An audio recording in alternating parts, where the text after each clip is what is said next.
네, 윤석열 전 대통령의 내란 우두머리 혐의 재판을 진행해온 서울중앙지법이 오늘 1심 재판을 마무리합니다. 지난 9일에 다 끝내지 못해 한 차례 기일을 추가했는데요. 자세한 내용은 취재기자 연결해 알아보겠습니다. 한채희 기자. 네, 오늘은 윤석열 전 대통령의 내란 우두머리 혐의 사건의 재판을 마무리하는 결심 공판이 재개됩니다. 지난 9일 윤 전 대통령 등 피고인 8명의 결심 공판이 열렸지만 증거 조사가 길어지면서 오늘 한 차례 늘어난 건데요. 윤 전 대통령 측의 증거 조사와 최종 변론을 시작으로 내란 특검팀의 최종 의견 및 구형이 이어질 예정입니다. 마지막으로는 윤 전 대통령을 비롯해 김용현 전 국방부 장관 등 피고인 8명의 최후 진술이 예정돼 있습니다. 다만 윤 전 대통령 측은 서증 조사와 최종 변론에 6시간 이상 걸릴 것으로 보입니다.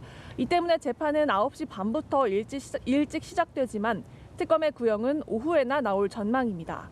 앞서 지난 9일 공판에서는 김용현 전 장관 측의 증거 조사가 8시간가량 이어지면서 시간 끌기가 아니냐는 비판이 나오기도 했는데요. 오늘도 비슷한 양상이 펼쳐질 가능성이 있습니다.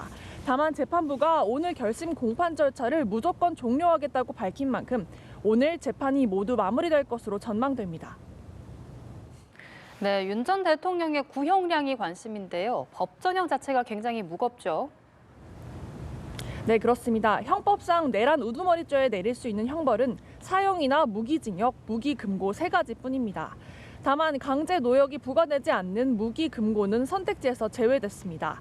특검팀은 지난 8일 수사에 참여했던 담당자들이 모두 모여서 마라톤 회의를 열고 의견 수렴을 마친 상태입니다. 특검의 구형은 재판부가 형을 선고할 때 참고하는 기준이 됩니다. 특검이 전례를 따라 사형을 구형할 가능성이 높지만 무기징역도 배제할 수 없는 상황입니다. 한편 오늘 결심 공판이 마무리되면 선고는 오는 2월쯤 이뤄질 전망입니다. 네, 한채희 기자, 윤 전 대통령 말고도 김용현 전 국방부 장관을 포함해서 내란 사건 피고인들도 오늘 결심 공판에서 구형을 받는 거죠?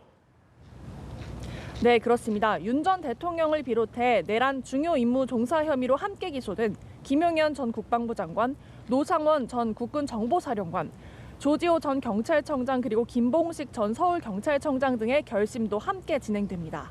특검은 이번 사건을 윤 전 대통령의 지시와 군과 경찰의 실행이 맞물린 조직적인 범죄로 보고 있습니다. 먼저 김 전 장관은 윤 전 대통령과 함께 계엄을 사전에 모의하고 실행에 깊숙이 관여한 핵심 공범으로 판단하고 있습니다. 특검은 김 전 장관의 죄질이 윤 전 대통령에 준할 만큼 무겁다고 보고 최고 수준의 형량을 검토한 것으로 전해졌습니다. 국회 출입을 통제했던 경찰 지휘부 역시 핵심 조력자로 판단해 중형을 구형할 것으로 보입니다. 지금까지 서울중앙지법에서 연합뉴스TV 한채입니다.